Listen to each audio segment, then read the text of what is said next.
దేవునికి మహిమ కలుగునుగాక. ప్రభు అయిన యేసుక్రీస్తు నామములో అందరికీ వందనాలు, శుభాలు తెలియజేస్తున్నాను. మీరందరూ బాగున్నారా? మీరందరూ ఆత్మ సంబంధమైన ప్రతి విషయంలో బాగుండాలని దేవునికి ప్రార్థన చేస్తున్నాం. పరిశుద్ధ గ్రంథంలో నుంచి ఒక మాట చదువుకొని ధ్యానం చేద్దాం, పరిశీలన చేద్దాం. మత్తయి సువార్త 25వ అధ్యాయము 46వ వచనం. మత్తయి సువార్త 25వ అధ్యాయము 46వ వచనం. వీరు నిత్య శిక్షకును నీతిమంతులు నిత్య జీవమునకును పోదురు. ప్రేమ దేవుని బిడ్డలారా, ఈ యొక్క వచనంలో ఉన్న విషయాన్ని మనం ఆలోచన చేస్తే ఒక ప్రశ్న మనము వేసుకోవాలి. ఈ యొక్క మానవ జీవితం తర్వాత ఏముంది? ఈ యొక్క భూలోక జీవితం తర్వాత ఏముంది అంటే భవిష్యత్తులో ఏముంది? తర్వాత ఏ ఏ విషయాలు ఉన్నాయి? ఈ భవిష్యత్తు తెలుసుకోవడం అనేది మనిషికి చాలా ముఖ్యం. భవిష్యత్తులో ఏముంది? ప్రేమైన దేవుని బిడ్డలారా, భవిష్యత్తులో ఏముందో మనకు తెలియాలంటే 3 విషయాలు ఉన్నాయి. అదేంటంటే, నెంబర్ 1, దేవుడు. దేవుడికి కాలము లేదు, ఆయన ఎల్లప్పుడూ ఉన్నవాడు. ఆయన ఎల్లప్పుడూ ఉన్నవాడు కనుక ఆయన సమస్తాన్ని సృష్టించినవాడు. ఆయన చేసిన ఈ సృష్టిలో మానవులైన మనకు కాలాలు, ఆయుష్కాలము, శరీరము, ఆత్మ, ఇవన్నీ భూలోక ప్రకృతి పరిస్థితులన్నీ కూడా దేవుడు మనకు అనుగ్రహించాడు. అంటే 3 విషయాలు ఎప్పటికీ ఉండబోతాయి. 3 విషయాలు.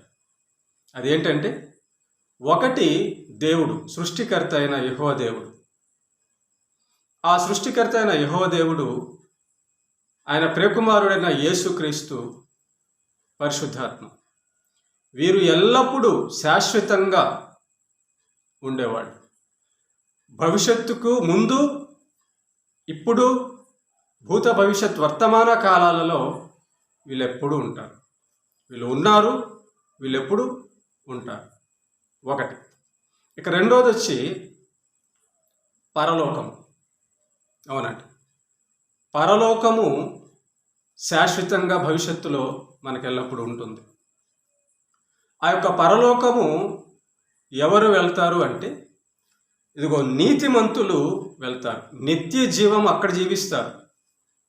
ఈ భూలోకంలో నిత్య జీవం లేదు. ఈ భూలోకంలో శాశ్వతమైన శాంతి లేదు.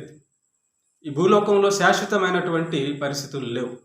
ఈ శరీరము కొంతకాలానికి వెళ్ళిపోతుంది.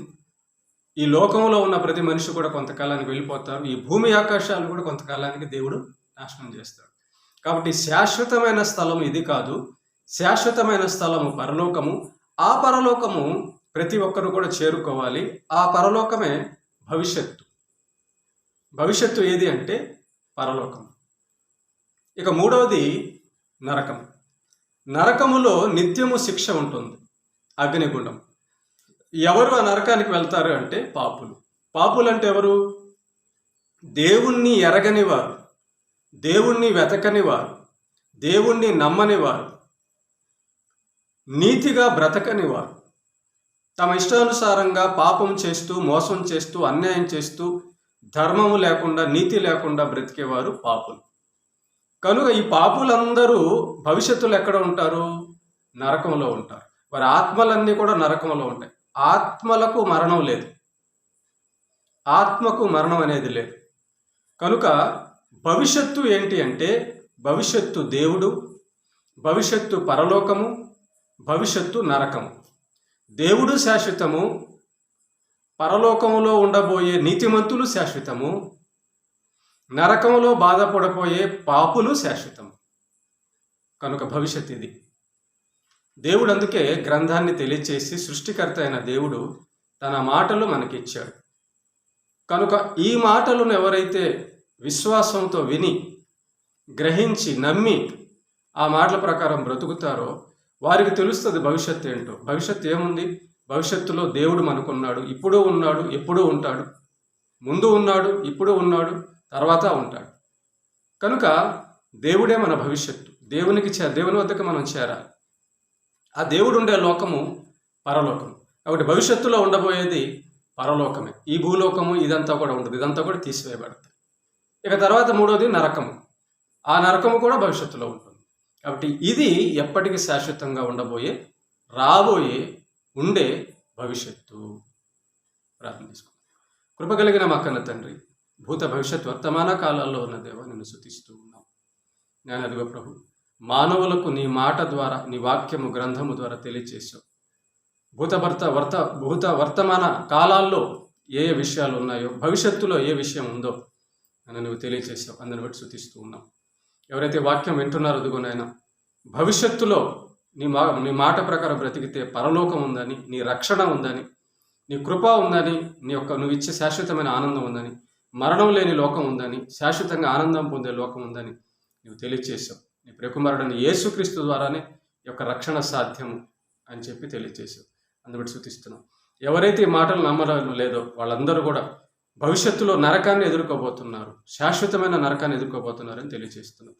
కాబట్టి నేను నిన్ను స్తుతిస్తున్నా. మాకు ఇచ్చినటువంటి యొక్క అవకాశాన్ని బట్టి, రక్షణను బట్టి, వాక్యాన్ని బట్టి, ఆత్మను బట్టి, నీ ప్రియకుమారుని బట్టి స్తుతిస్తూ ఉన్నాం. నేను వింటున్న వారందరూ కూడా భవిష్యత్తులో ఉండబోయే ఆ యొక్క పరలోకాన్ని నేను వెళ్ళడానికి కూడా అందరూ కూడా శక్తి దయచేయండి. ఎవరైతే ఏ అవసరాలు ఉన్నారో అవసరాలను తీర్చి నీ నామమున మేము తెచ్చుకోమని క్రీస్తు యేసు పేరిట ప్రార్థిస్తున్నాం. ఆమేన్.